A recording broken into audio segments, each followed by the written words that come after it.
وہ عصا سانپ بنا اور جادوگروں کی ساری چیزوں کو نگل ہی گیا. ان کی بہت ساری رسیاں سانپ بنی تھی، ان کا ایک ہی عصا سانپ بنا اور سب کو نگل گیا.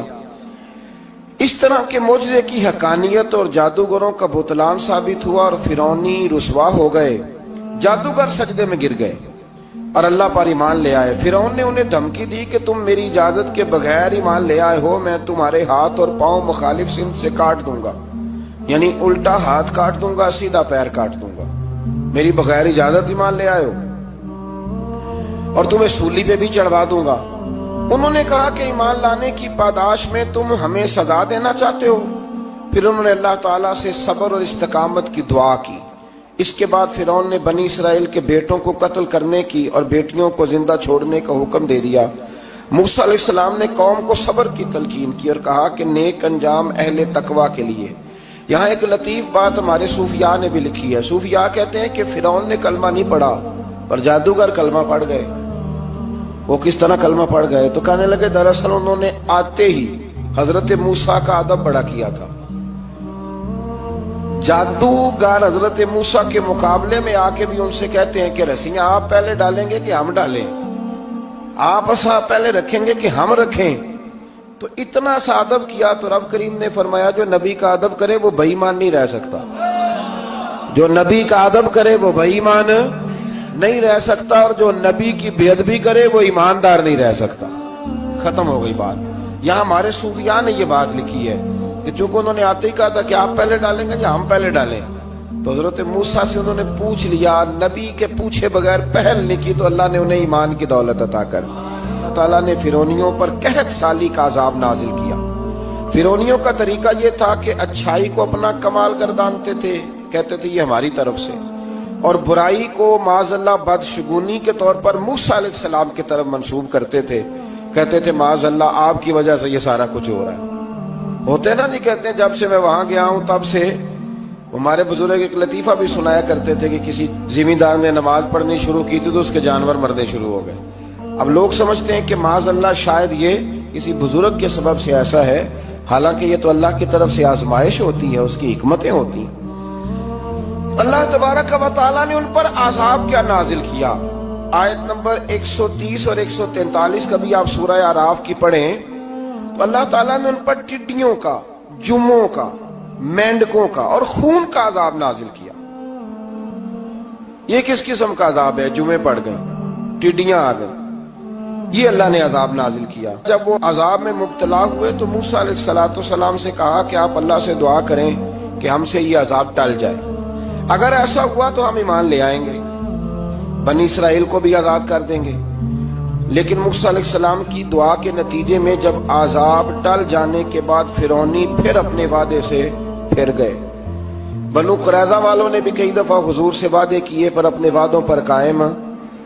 ایک بات آپ سے یہاں روک کے عرض کر دوں، ہم بھی کئی دفعہ کہتے ہیں ذرا بریک کبھی گاڑی کی نہیں نہ لگتی تو ہم ارادہ کرتے ہیں کہ آج سے ہی نماز شروع کر دینی.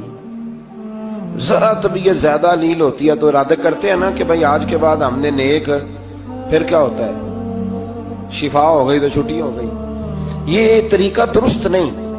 یہ تو کفار کا طریقہ بیان کیا نا قرآن پاک نے. یہاں فرمایا جب اللہ تبارک و تعالیٰ نے انہیں نجات دے دی تو اپنے وعدے سے مکر گئے. تو پھر اللہ تبارک و تعالیٰ نے بنی اسرائیل کو سمندر پار کر کے ایسی قوم کے پاس پہنچا دیا جو بتوں کی پرستش کرتی تھی. وہ تو بچ گئے لیکن فرعونی سارے دریا کے اندر غرق ہو گئے. حضرت موسیٰ علیہ السلام سے کہنے لگے کہ ہمارے لیے بھی یہ خدا بنا دیجئے. حضرت موسیٰ علیہ السلام نے فرمایا بت پرستی کرنے والے جاہل ہیں.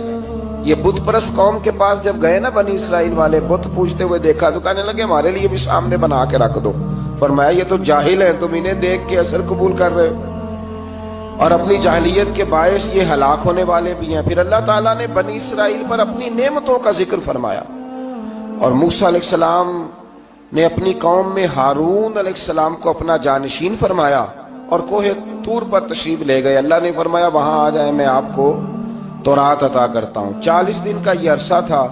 موسیٰ علیہ السلام نے وہاں پہ جا کے، وہ سارا واقعہ بھی انہی آیات میں ہے کہ حضرت موسیٰ نے عرض کیا تھا کہ رب ارنی، یا اللہ میں تجھے دیکھنا چاہتا ہوں، تو فرمایا لن ترانی، تو نہیں دیکھ سکتا. وہ بھی یہاں